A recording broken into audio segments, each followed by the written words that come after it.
ಕಲಿಗಾಲದಲ್ಲಿ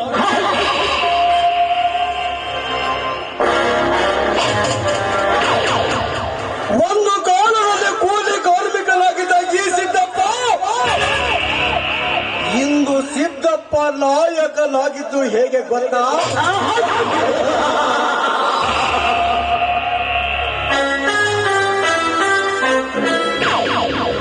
ಧರ್ಮವೀರನ ಉಸಿರು ಎಂದುಕೊಂಡ ಎಂಎಲ್ಎ ರಾಜೇಂದ್ರನ ಕೊಂದು ಅವನ ಆಸ್ತಿಯ ಮೇಲೆ ಕೋಟ್ಯಾಂತರ ರೂಪಾಯಿ ಸಾಲ ಮಾಡಿ ಅವನ ಸರ್ವ ಸಾಮ್ರಾಜ್ಯವನ್ನು ಧ್ವಂಸ ಮಾಡಿ ಅವನ ಹೆಂಡರು ಮಕ್ಕಳನ್ನು ಬೀದಿ ಪಾಲು ಮಾಡಿದೆ.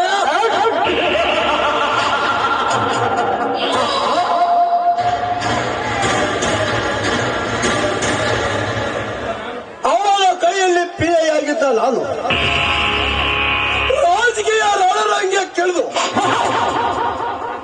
ಜಿಲ್ಲಾ ಪಂಚಾಯತಿಯ ಅಧ್ಯಕ್ಷನಾಗಿ ನಮ್ಮ ಜಿಲ್ಲೆಗೆ ಬರುವ ಎಲ್ಲಾ ಸವಲತ್ತುಗಳನ್ನು ಸೊತ್ತು ಮಾಡಿಕೊಂಡ ರಾಜಕೀಯ ರಣರಂಗಕ್ಕೆ ಎಲ್ಲೂ ನೀರು ಬಿಟ್ಟು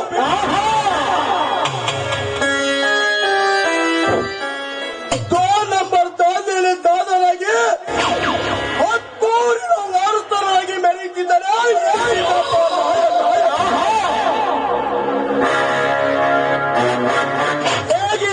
ಸಿದ್ದಪ್ಪ ನಾಯಕನ ಸಿದ್ಧಾಂತ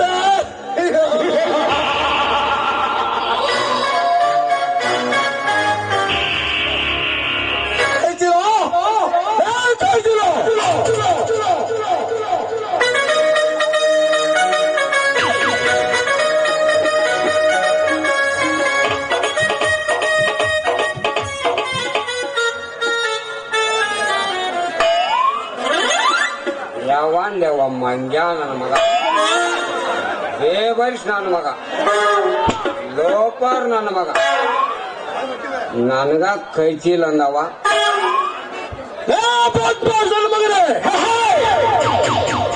ನಾನೇ ಕರೆದಿದ್ದು.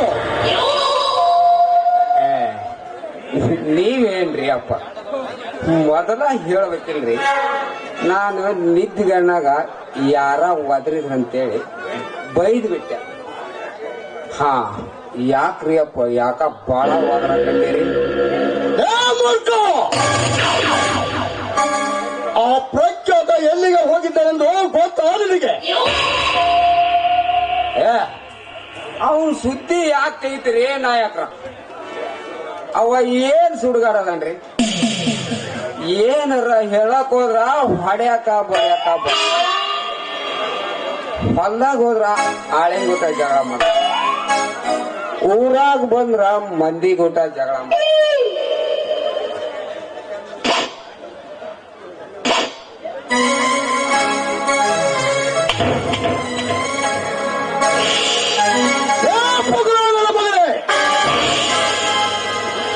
ಏನಾಯ್ತು ನಿನಗೆ ಮೂರ್ಖ? ಅಲ್ಲಿ ನೋಡ್ರಿ, ಆ ಹುಚ್ಚ ನನ್ನ ಮಗ ಯಾರನ್ನ ಬಡದು ಹೆಗಡಿ ಮೇಲೆ ಹಾಕ್ಯಾನ ಬರಾಕ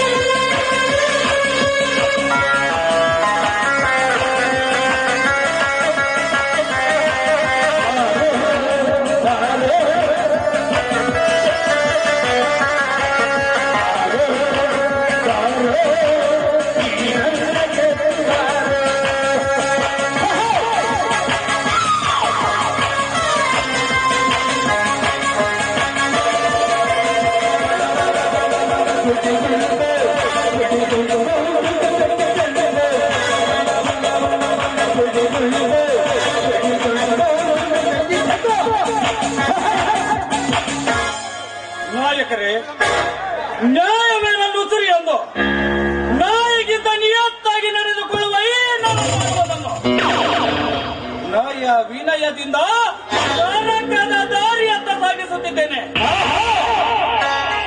ನೀವು ಅಪ್ಪಣೆ ಕೊಟ್ಟರೆ ಅನಾಥ ಶವವಾಗುವ ಈಗ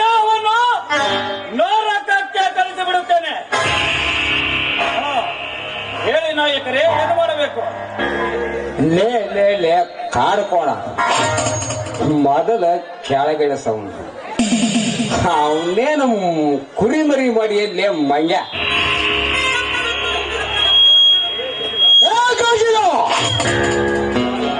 ಸೋಮನಿರೋ ಪದ್ಮಾಸನ ಮಗನೇ.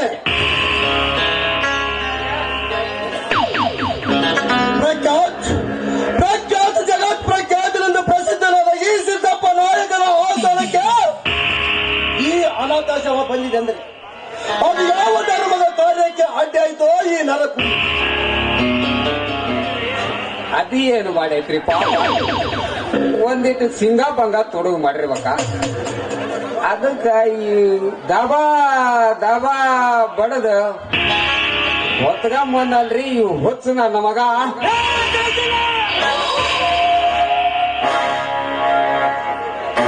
ಶಕುನಿಗೆ ಹಾಕಬೇಕಲ್ಲ ಈ ರೌಡಿಯ ವಿಷಯ. ಮುಚ್ಕೊಂಡು ಸುಮ್ಮನೆ ಮುದಿಯ. ನಾಯಕರೇ, ನೀವು ಸಂಗ್ರಹಿಸಿಟ್ಟ ಹಸಿ ಟಮಾಟದ ಗುದಾಮನ್ನು ವಿಡಿಯೋ ಮಾಡಿ ಟಿವಿ ಮಾಧ್ಯಮಕ್ಕೆ ತಿಳಿಸಿ. ಪ್ರತಿಯೊಂದು ಪತ್ರಿಕೆಯಲ್ಲಿ ಪಬ್ಲಿಸಿಟಿ ಮಾಡಿ ನ್ಯಾಯವಾದಿ ಪತ್ರಕರ್ತನಾಗಲು ಹೊರಟಿತ್ತು ಈ ನರಕುಂಡೆ. ಅದಕ್ಕಾಗಿ ನನ್ನ ಮಚ್ಚಿನಿಂದ ಕೊಚ್ಚಿ ಹಾಕಿ ಸ್ವಚ್ಛಂದವಾದ ಶಿವನ ಸನ್ನಿಧಿಗೆ ಕಳಿಸಬೇಕೆಂದು ಹೊತ್ತು ತಂದೆ ಈ ನರಕುಂಡಿಯನ್ನು.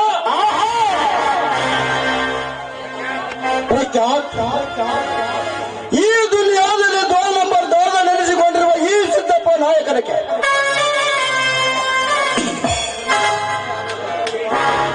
ಈ ಅನಾಥವನ್ನು ಪರಲೋಕಕ್ಕೆ ಪಾರ್ಸಲ್ ಮಾಡಿಬಿಡುತ್ತೇನೆ.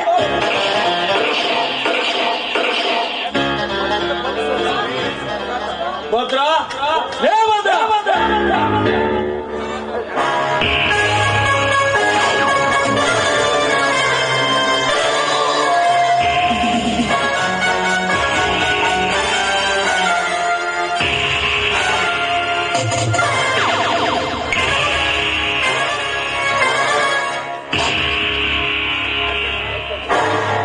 ಯಾಕಣ್ಣ ಮನೆಗೆ ಬಂದಿದ್ರಿ? ಭದ್ರ ಚಿತ್ರವಾಗಿದೆ. ಇದೆ ಅನಾಥ ಶವವನ್ನು ಭದ್ರವಾದ ಜಾಗದಲ್ಲಿ ಮುಚ್ಚಿ ಹಾಕಿಬಿಡು. ಹೊತ್ತುಕೊಂಡು ಹೋಗು ಈ ಕೊಚ್ಚಿ ದೇಹವನ್ನು. ಆಯ್ತಣ್ಣ, ಈ ಕೆಲಸ ಮುಗಿದೆಂದು ತಿಳಿಯಿರಿ.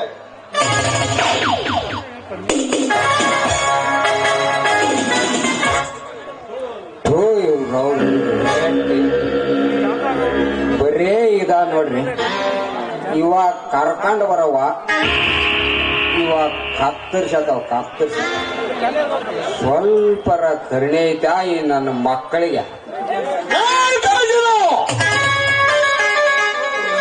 ಒತ್ತಡದಿಂದ ಉಚ್ಚರಿಸುವುದನ್ನು ಬಿಟ್ಟು ಮೊದಲು ಹೋಗಿ ಆ ಮಹಾದೇವನನ್ನು ಕರೆದುಕೊಂಡು ಬಾ. ಹೌದು, ಆಯ್ತ್ರಿ ಅಪ್ಪ. ಹಿಂಗ್ ಹೋಗಿ ಹಿಂಗಾಯ್ತು ಕರ್ಕೊಂಡ್ ಬಂದ್ಬಿಡ್ತೀನಿ ಬಿಡ್ರಿ.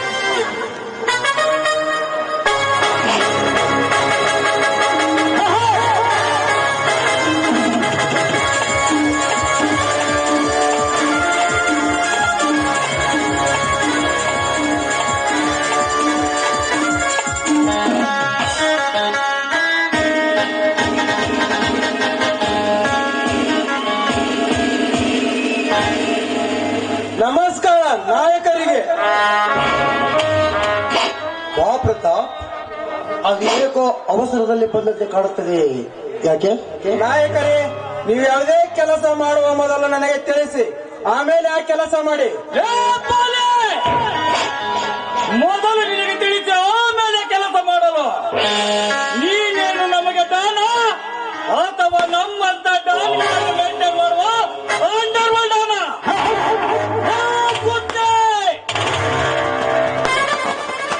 ತಿಂಗಳಿಗೊಮ್ಮೆ ಹಪ್ಪ ತೆಗೆದುಕೊಳ್ಳುವ ಜವಾನ ನೀನು. ನಮಗೆದುರಾದವರ ಎದೆ ತುಳುತ್ತೇನೆ, ಉಸಿರೆತ್ತಿದವರ ಉಸಿರು ನಿಲ್ಲಿಸುತ್ತೇನೆ. ನಮಗೆದುರಾಗಿ ಮೇಲತ್ತು ಸಾಧಿಸಲು ಬಂದವರ ಗುಂಡಿನ ಭೂಮಂಡಲದಲ್ಲಿ ತುಳಿದು ಬಿಡುತ್ತದೆ ಈ ಪ್ರಕಟ.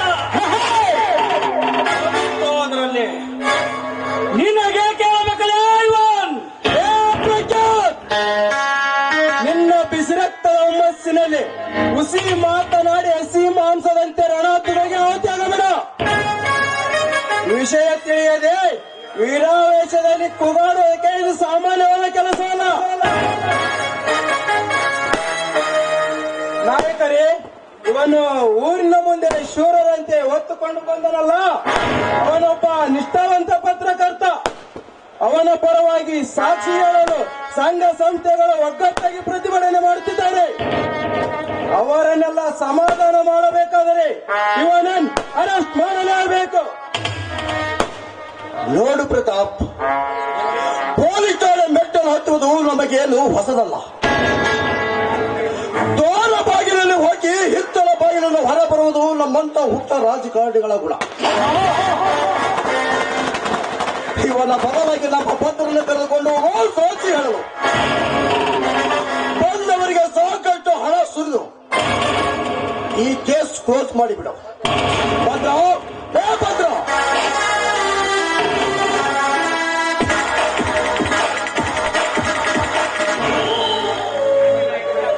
ಯಾಕೆ ನಾಯಕರೇ ನನ್ನನೇಕೆ ಹೋಗಿದ್ರಿ? ಹಾ ಭದ್ರ, ನೀನಿವರೊಂದಿಗೆ 4 ದಿನ ಪೊಲೀಸ್ ಸ್ಟೇಷನ್ಗೆ ಹೋಗಿ ರೇಟ್ ತೆಗೆದುಕೊಂಡು ಬಾ. ಒಳಗೆ ಹೋಗಿ ಸೂಟ್ ಗ್ಯಾಸ್ ಇದೆ, ತೆಗೆದುಕೊಂಡು ಬಾ. ಆಯ್ತು ನಾಯಕರೇ, ಹಾಗೆ ಆಗಲಿ.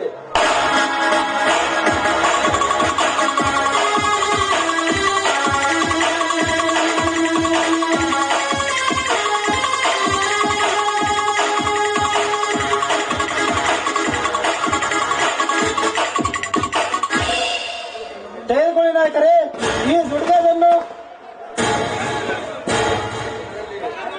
ನಾಯಕರೇ, ನೀವು ಯಾವುದೇ ಕೆಲಸ ಮಾಡುವ ಮೊದಲು ನನಗೆ ತಿಳಿಸಿ, ಆಮೇಲೆ ಕೆಲಸ ಮಾಡಿ. ಅದಕ್ಕೆ ನಾನೇ ಸಪೋರ್ಟ್ ಮಾಡುತ್ತೇನೆ. ಪ್ರತಾಪ್, ಇದರಲ್ಲಿ ನಿನಗೆ ಬೇಕಾದಷ್ಟು ಹಣವಿದೆ. ಇದನ್ನು ತೆಗೆದುಕೊಂಡು ಇವರನ್ನು ಕರೆದುಕೊಂಡು ಹೋಗಿ ಆ ಎಲ್ಲ ಕೇಸನ್ನು ಮುಗಿಸಿಬಿಡಿ. ಮುಂದೇನು ಮಾಡಬೇಕೆಂದು ನಾನು ಮತ್ತೆ ಹೇಳ್ತೇನೆ. ತೆಗೆದುಕೊಳ್ಳಿ ಹಣವನ್ನು. ಆಯ್ತು ನಾಯಕರೇ, ನಾನು ಬರುತ್ತೇನೆ. ಭದ್ರ, ನಡಿ ಹೋಗೋಣ.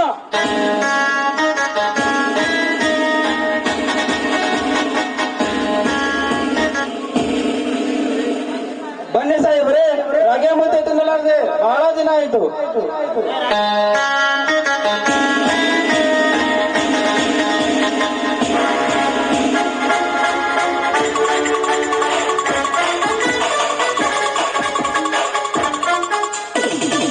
ಡ್ಯಾಡಿ, ಇನ್ಸ್ಪೆಕ್ಟರ್ ನಮ್ಮ ಮನೆಗೆ ಬಂದಿದ್ರು ಡ್ಯಾಡಿ. ಸಂಗೀತ, ಮೊನ್ನೆ ಬೀಸಿದ ಗಾಳಿಗೆ ಬಡವರ ಮನೆಯ ಮೇಲೆ ಮರಗಳು ಬಿದ್ದು ತುಂಬಾ ಹಾನಿಯಾಗಿದೆ. ಅದಕ್ಕೆ ಹಣ ಸಹಾಯ ಕೇಳಲು ಬಂದಿದ್ದರು. ಪ್ರತಿಯೊಬ್ಬರಿಗೆ ಹಣ ಹಂಚುವ ಎಂದು ಪತ್ರವನ್ನು ಅವರೊಂದಿಗೆ ಕಳಿಸಿದ್ದೇನೆ. ನೀನಿನ್ನೂ ಕಾಲೇಜ್ಗೆ ಹೋಗಿಲ್ಲಮ್ಮ? ಡ್ಯಾಡಿ, ನಾನೀಗ ಕಾಲೇಜ್ಗೆ ಹೋಗುತ್ತೇನೆ. ನೀವು ಮಾಡ್ತಕ್ಕಂಥ ದಾನ ಧರ್ಮ ಈ ಬಡವರಿಗೆ ಒಳ್ಳೆಯದಾದ್ರೆ ಅಷ್ಟೇ ಸಾಕು. ಡ್ಯಾಡಿ, ತುಂಬಾ ಟೈಮ್ ಆಯ್ತು. ನಾನಿನ್ನು ಕಾಲೇಜ್ಗೆ ಹೋಗಿ ಬರ್ತೀನಿ. ಆಯ್ತು ಬಾ, ಹೋಗಿ ಬಾ.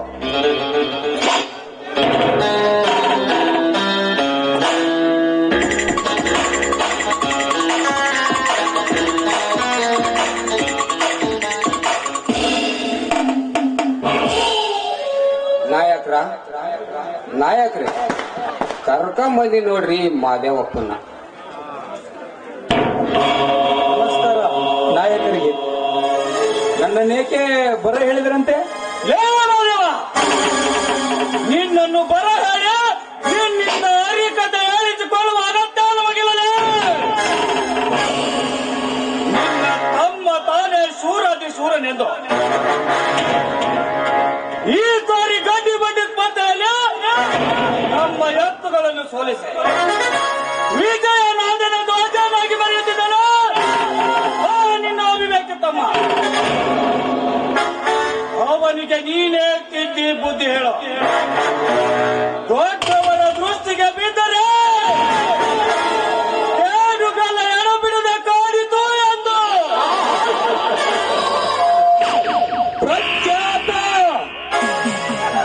ಪ್ರಖ್ಯಾತ ಪರಾಕ್ರಮಿಯಾದವನು ರಣರಂಗದಲ್ಲಿ ಬಿದ್ದು ಶೂರನಾಗುತ್ತಾನೆ. ಹೇಡಿಯಾದವನು ರಣರಂಗದಲ್ಲಿ ಸೋತು ಷಂಡನಾಗುತ್ತಾನೆ. ನೀನು ಷಂಡನಂತೆ ಸೋತು ಪುಂಡನಂತೆ ಹಾರಾಡಿದರೆ ನಿನ್ನ ಕೊಂಡಾಟಿಗೆ ಬಗ್ಗುವ ಗುಂಡಿಗೆಲ್ಲ ನನ್ನ ತಮ್ಮ ಜಯಸೂರ್ಯನದು. ನಾಯಕರೇ, ಬೇರೆ ಏನಾದರೂ ವಿಷಯವಿದ್ರೆ ಹೇಳಿ, ಮಾತನಾಡಿ ಬಗೆಹರಿಸಿಕೊಳ್ಳೋಣ. ಅಲ್ಲದ ಮಾತಿಗೆ ಸಲ್ಲದ ನುಡಿಗಳನ್ನಡಿ ಹೊಡೆದುಕೊಳ್ಳುವುದು ಬೇಡ ನಮ್ಮ ಬಾಂಧವ್ಯವನ್ನು. ಬಾಂಧವ್ಯ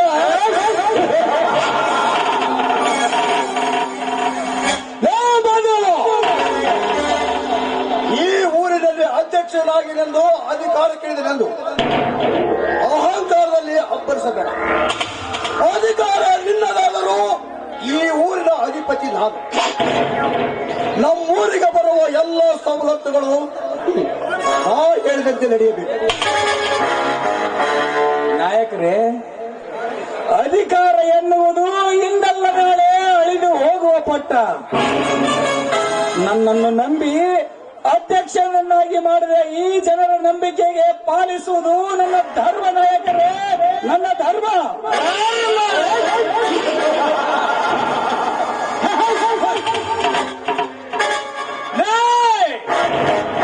ಧರ್ಮದ ದಾರಿಯಲ್ಲಿ ದರ ಹಾಕಲು ಹೊರಟ ದರೋಡೆಕೋರ ನನ್ನ ಮಗನೇ. ನಿನ್ನಂತೆ ಎಲ್ಲ ರಾಜಕಾರಣಿಗಳು ಧರ್ಮದ ಹಾದಿಯಲ್ಲಿ ನಡೆದಿದ್ದಾರೆ. ಶ್ರೀಕೃಷ್ಣನ ಜನ್ಮಸ್ಥಾನಕ್ಕೆ ಹೋಗುತ್ತಿರಲಿಲ್ಲವೇ ಹಿಂದಿನ ರಾಜಕಾರಣಿಗಳು? ಸುಮ್ಮನೆ ನಮ್ಮ ಆದ್ಯಂತ ನಡೆದುಕೊಂಡರೆ ನಿನಗೆ ಇನ್ನೂ 5 ವರ್ಷ ಅಧಿಕಾರ. ಇದನ್ನು ಮೀರಿ ನಡೆದರೆ ಈ ಜನಾರ್ದನಲ್ಲಿ ಆರುವುದು ನಿನ್ನ ಮರಣದ ಓಂಕಾರ.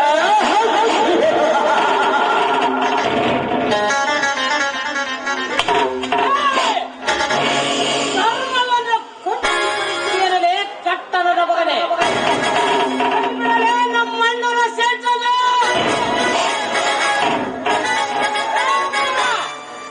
ನಮ್ಮಣ್ಣನ ಎದೆಯ ಮೇಲೆ ಕೈ ಇಟ್ಟ ಕೈಯನ್ನು ತುಂಡಾಗಿ ಕತ್ತರಿಸಿ ಹಾಕಬೇಕು.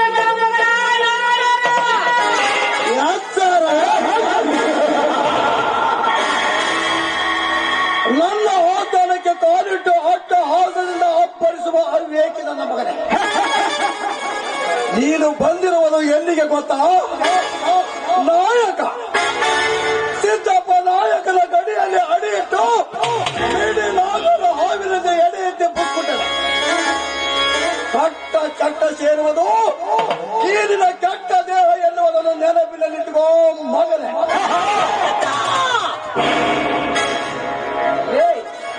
ನಿಮ್ಮಂತ ಬುದ್ಧಿಗೆ ನನ್ನ ಮಕ್ಕಳನ್ನು ಒಂದು ಬುದ್ಧಿ ಕಲಿಸಲು ಸಿದ್ಧ ಪ್ರಸಿದ್ಧನಾಗಿ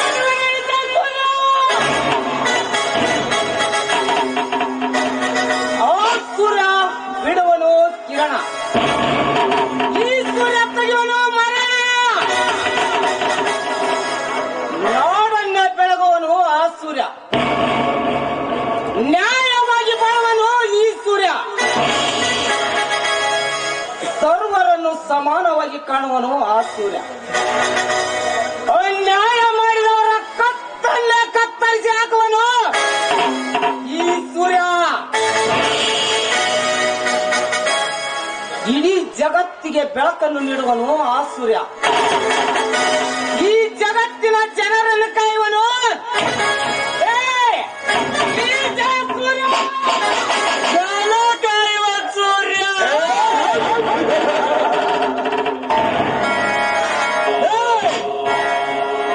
ಜನಗಳ ಗುಣವನ್ನು ಅರಿಯದೆ ಜನ ಕಾಯುತ್ತನೆಂದು ಗುಣಗೊಟ್ಟುವ ಪುಟ್ಟ ಪಶುವೆ, ದುಷ್ಟತನದಿಂದ ಹಾರಾಡಿ ದುಡ್ಡ ಹಾಕಿಸಿಕೊಳ್ಳಬೇಡ ಈ ನಿನ್ನ ಕೊಚ್ಚಿದೆ ಅವನು. ನೋಟು ಕೊಟ್ಟರೆ ಯಾರಿಗೆ ಬೇಕಾದರೂ ಓಟು ಕೊಟ್ಟು ಚೀಟಿ ಹರಿಸುವ ಈ ಜನ ನಿನ್ನ ಬೆನ್ನೆಲುಬಾಗಿರುತ್ತಾರೆ. ಹುಚ್ಚು ಪ್ರಮೇಣ ಹಚ್ಚಿಕೊಳ್ಳಬೇಡಲೇ ವಿವೇಕಿ. ಸುಮ್ಮನೆ ನಮ್ಮ ಆಜ್ಞೆಯಂತೆ ನಡೆದುಕೊಂಡರೆ ಒಂದ ಲಾಭದಲ್ಲಿ ನನಗೂ ಅರ್ಧ ನಿನಗೂ ಅರ್ಧ. ಇದನ್ನು ಮೀರಿ ನಡೆದರೆ ಈ ಕ್ಷಣಾರ್ಧದಲ್ಲಿ ಹಾರುವುದು ನಿನ್ನ ಪ್ರಾಣ.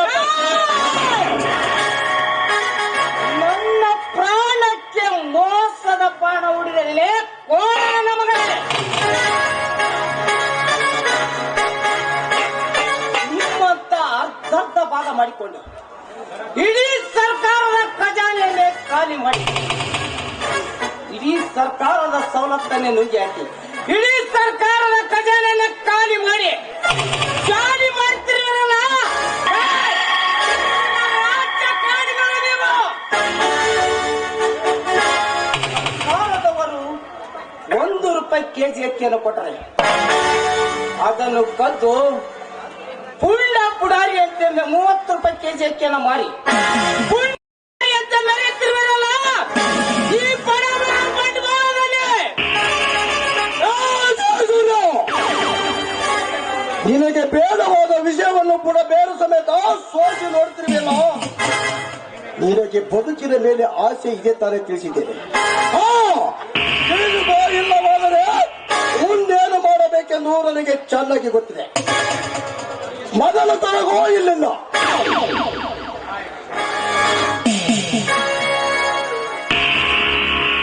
ನಾಯಕರೇ, ಅಧಿಕಾರವೆನ್ನುವುದು ಯಾರಿಗೂ ಶಾಶ್ವತವಲ್ಲ. ಆದರೆ ಅಧಿಕಾರದಿಂದ ನಮ್ಮನ್ನು ದೂರ ಮಾಡುವುದು ಯಾರಿಂದ ಸಾಧ್ಯವಿಲ್ಲ ನಾಯಕರೇ. ಸರ್ಕಾರದ ಗಂಟು ಯಾರಪ್ಪನ ಮನೆಯದಲ್ಲ ನಾಯಕರೇ. ಅದನ್ನು ಕಿತ್ತುಕೊಳ್ಳುವುದು ನಿಮಗೂ ಸಾಧ್ಯವಿಲ್ಲ, ನಿಮ್ಮಪ್ಪನಿಗೂ ಸಾಧ್ಯವಿಲ್ಲ.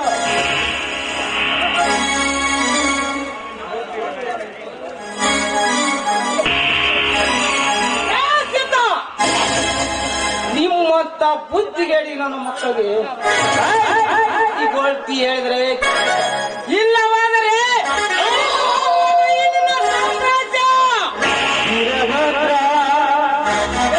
ಧರ್ಮ ಇರ್ತದೋ ಅಲ್ಲಿ ಈ ಸೂರ್ಯ ಇರ್ತಾನೆ. ಬರುತ್ತಾನೆ ಮತ್ತೆ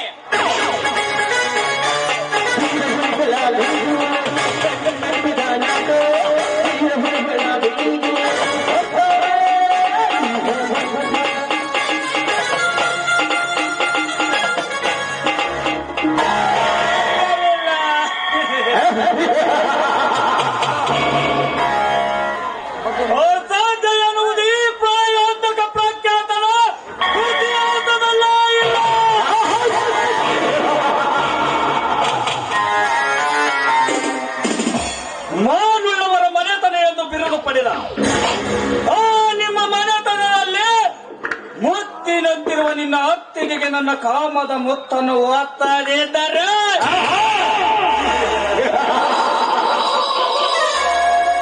ನನ್ನ ಹೆಸರು ಪ್ರಪಂಚವನ್ನು ಪ್ರಳಯ ಮಾಡಲ್ಲ. ಪ್ರಳಯಾಂತಕ ಪರಾಕ್ರಮಿ ಪ್ರಖ್ಯಾತನೇ.